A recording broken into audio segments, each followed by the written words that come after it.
இப்போ இங்கே பாருங்கள் 1.6ல் 5th சம்மு எனிதிங் பவர் 0 ஈக்குவல் டு 1. சரி, ஏதோ ஒரு வேல்யூக்கு ஏதோ ஒரு நம்பருக்கு பவர் 0வாக இருந்துச்சுன்னா அது 1. ஓகேவா?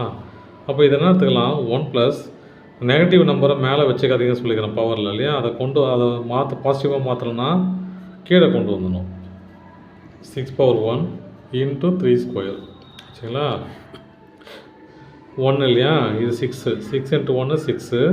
6 ப்ளஸ் 1 டிவைடட் பை 6 இன்ட்டு 9. அப்போ இதெல்லாம் எழுதலாம் 7/6 இன்ட்டு 9. இது 3, இது 2. அப்போ 21. 3 7s are 21 divided by 2. Second sum 2 power 1.6ல் 5th சம் இல்லையா. 2 power -1 plus 3 power -1 divided by 6 power -1.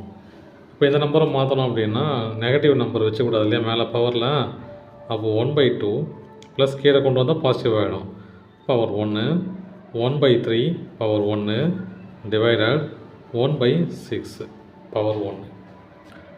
இப்போ 3 இன்ட்டு கிராஸ் மல்டிப்ளை பண்ணிக்கலாம். 3 into 1 3 plus 2 into 1 2 2 into 3 6 divided 1/6 அப்படியே எழுதிங்க ஈக்குவல் டு இதுனாது 5/6 டிவைடட் 1/6. இந்த டிவிஷனை ஃப்ராக்ஷனாக இருக்குதுன்னா இது இன்வர்ஸாக எழுதணும்னா மல்டிப்ளிகேஷன் ஆகிடும் இல்லையா. அப்போ எப்படி எழுதலாம், 5/6 இன்ட்டு 6/1 எழுதலாம். 2 கேன்சல் ஆச்சுன்னா 5 ஆன்சர். வச்சுங்களா.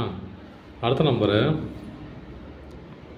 தேர்ட் சம்மு 3 power -1 plus 4 power -2 plus 5 power -3 power 0.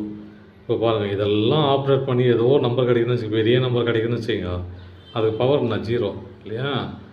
எந்த நம்பரோட பவராக இருந்தாலும் அது 1000 கோடி டெசிமல் எப்படி இருந்தாலும் சரி, அந்த நம்பருக்கு பவர் 0வாக இருந்துச்சுன்னா அது என்னவாக இருக்கும், 1 தான். தேங்க்யூ.